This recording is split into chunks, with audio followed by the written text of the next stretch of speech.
All right, welcome back to another episode of the Black Bullion Show. If you're wondering when gold and silver will become cheap again so you guys can back that truck up and get more gold, well, I've got some news for you. It's actually cheaper than you may think. Now, we're going to do a fun one here. But before we get into it, on this channel, we've discussed the CPI and how its methodology has changed from what it used to be, and that happened for political reasons. The new CPI has actually lowered inflation significantly. So what does that mean for gold prices? Well, it means that pretty much back in the day, in our current 2020 dollar terms, the prices should have actually been much higher when you account for this in 2020 dollar terms, and you'll see why shortly. But first, if you're new to this channel, please hit that big red subscribe button right down below. Also, please hit the like button. Helps to get this economic evangelism right on out there to the masses to bring more people into precious metals. Now, gold and silver are even cheaper than I thought. This comes from Kiko via Lobo Tigre.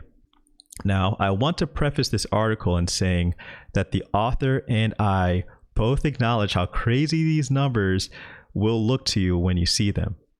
But by using the old CPI methodology, remember, this is the methodology that the government used to use, you'll come to understand how the numbers you are about to see have gotten so large, or did get so large in this graph.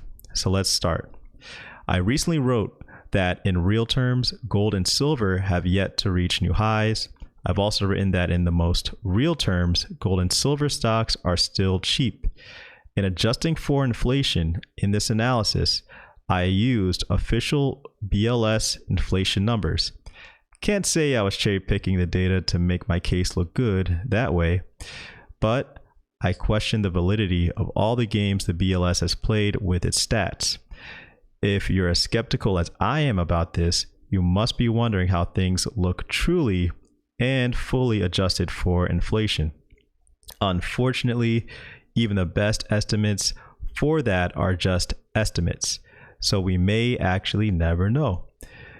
But we can get closer, at least with shadowstats.com data. John Williams' numbers are not some extreme libertarian answer to the BLS's CPI. They are simply inflation reported the way the government used to before it changed the rules of the game. So, how do gold and silver look in these more real than CPI adjusted prices? Better sit down for this one. So here we have it from 1970 to present in 2020 dollar terms. You are probably seeing these numbers over here to the left. And yes, those are five digits right there. So let's get into the rest of this article so he can explain these numbers. So I'm hesitant to say too much about this given how extraordinary the previous highs are. I had been thinking that we might see gold priced in tens of thousands of US dollars if the US dollar went into true hyperinflation. I've actually said this too myself on this channel.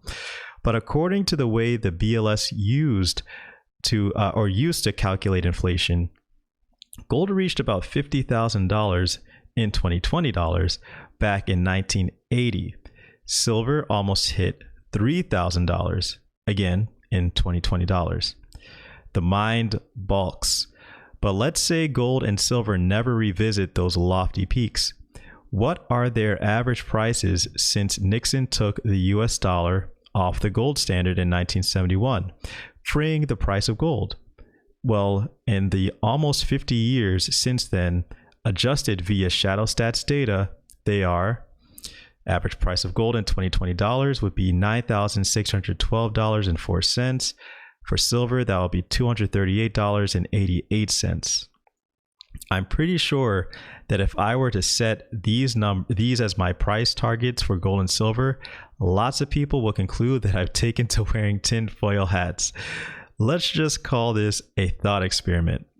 What would it look like if gold and silver reverted to their 50-year averages? Now you know.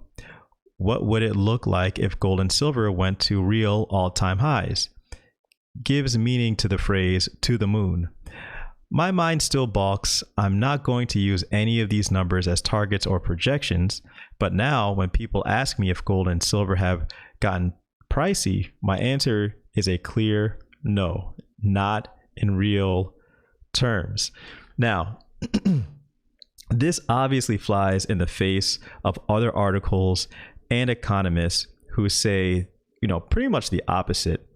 They use the CPI in their articles and in their studies. They use the CPI numbers without accounting for the methodological changes and say in real terms, gold doesn't keep up with inflation. Now, John Williams' method may be the proper way to go about calculating the CPI, or it may not.